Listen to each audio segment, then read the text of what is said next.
कि 11 सितंबर एक घुर की नहीं, ये ललकार है पूरे बहुजन समाज की इस तानाशाही सरकार को। और आरक्षण हमारा जो है, आरक्षण कोई भीख नहीं है, ये हमारा संवैधानिक अधिकार है और इसे हम लेके रहेंगे। मैं आपको बताऊं, अपने हक और अधिकारों के लिए आवाज़ उठाई है, इस तानाशाही सरकार को घुटनों पे लाने का काम किया है और हम तब तक हर उस एट्रोसिटी के लिए आवाज़ उठाते रहेंगे। नहीं, ये जो भारतीय संविधान है इसको पूर्ण रूप से लागू नहीं किया गया और आज तक 76 साल के 75 साल की आज़ादी में आज तक कोई दलित यहाँ का प्रधानमंत्री नहीं। साहब डॉक्टर बी.आर. अम्बेडकर जी ने इस बहुजन समाज को जगाने की कोशिश की। बहुजन समाज की एक ललकार है और आरक्षण कोई खैरात में मिली भीख नहीं है, ये हमारे पूरे बहुजन समाज का संवैधानिक अधिकार है, संवैधानिक अधिकार है। और जब तक हमें ये पूरा मिलेगा नहीं तब तक हम यहाँ से जाने वाले नहीं है। मैं आपको बता दूं, आप कह रहे हैं 85%, आखिर 85% वाले जागरूक क्यों नहीं है? अपनी सरकार क्यों नहीं बना पा रहे हैं?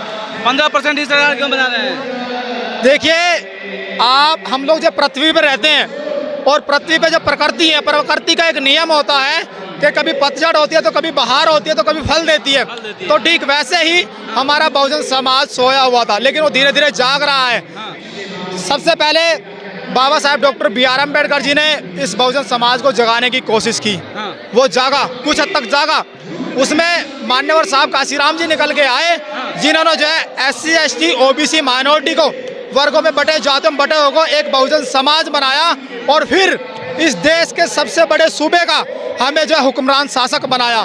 ठीक उसी प्रक्रिया को आगे बढ़ाते हुए, उसी मिशन को आगे बढ़ाते हुए माननीय एडवोकेट चंद्रशेखर आज़ाद जी ने, माफ़ी चाहूँगा, उसके बाद बहन जी ने बढ़ाया, लेकिन अब माननीय एडवोकेट चंद्रशेखर आज़ाद जी उसी मिशन को पूरा करने के लिए उन्होंने जो कदम बढ़ाया था और एक नया इतिहास रचने का काम किया।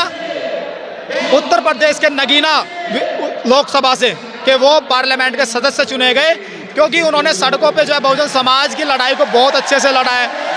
किसान की लड़ाई उन्होंने लड़ी है, छात्रों की लड़ाई उन्होंने लड़ी है, CSF के जो जवान है, जवानों के लिए उन्होंने लड़ाई लड़ी है, किसानों के, जवानों के, छात्रों के, सभी के लिए उन्होंने लड़ाई लड़ी है। लेकिन जब उन्हें लगा कि सड़कों से हमारा जो है भला होने वाला नहीं है, हमारे बहुजन समाज का भला नहीं होने वाला है, तो अब हमें जो है अपनी राजनीति में हिस्सेदारी दोबारा से दिखानी पड़ेगी। अच्छा, आप लोग कॉलेजियम सिस्टम का देख रहे हैं, बार बार आवाज़ उठा रहे हैं। आखिर कॉलेजियम सिस्टम कब तक जो है आप लोग इसके लिए आवाज़ उठाइएगा? आखिर आवाज़ आपको सरकार सुन क्यों नहीं रही है? देखिए, चाहे कॉलेजियम सिस्टम हो और चाहे SC ST में वर्गीकरण हो, हम लोगों ने जब भी अपने हक और अधिकारों के लिए आवाज़ उठाई है, इस तानाशाही सरकार को घुटनों पे लाने का काम किया है और हम तब तक हर उस एट्रोसिटी के लिए आवाज़ उठाते रहेंगे जो बहुजन समाज के हक और अधिकारों का हनन करेगी। तब तक ये तानाशाही सरकार घुटनों पे नहीं आएगी। इसकी कोई समय सीमा नहीं है, ना इसका आज एक दिन है, ना इसका एक महीना है, ना इसका एक साल है।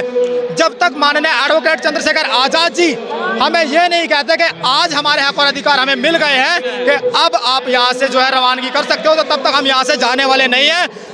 आदेश है, इंतजार है तो सिर्फ माननीय एडवोकेट चंद्रशेखर आज़ाद जी के उसका आदेश का। आपको अधिकार नहीं मिल रहा है। हमारे देश जो है अभी संविधान जो है, संविधान जिंदा है, संविधान के माध्यम से चल रहा है, तो आप लोग अधिकार क्यों नहीं मिल पा रहा है? संविधान से हमारा देश चल रहा है। तो देखिए, मैं एक बात आपको बता दूं, ये आज स्टेडियम सजा हुआ है बहुजन समाज से। अगर इसके संचालक कर्ता ईमानदार नहीं होंगे, वो अपने जो मुद्दे हैं उन पे चर्चा नहीं करेंगे, तो तब तक हमें हक और अधिकार मिलने वाले नहीं है। ठीक वैसे ही ये जो भारतीय संविधान है इसको पूर्ण रूप से लागू नहीं किया गया और आज तक 76 साल के 75 साल की आज़ादी में आज तक कोई दलित यहाँ का प्रधानमंत्री नहीं बना है।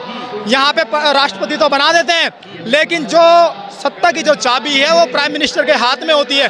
तो अगर ये लोग चाहते कि इस देश में पूर्ण रूप से संविधान लागू हो और SC ST OBC माइनॉरिटी संपूर्ण बहुजन समाज को इस देश में समानता का अधिकार मिले, तो ये आज हमें दिन देखने नहीं पड़ते। और आज हमें माननीय एडवोकेट चंद्रशेखर आज़ाद जी का आह्वान पे दिल्ली के इंदिरा गांधी स्टेडियम में ये आंदोलन करने की ज़रूरत नहीं पड़ती मेरे भाई।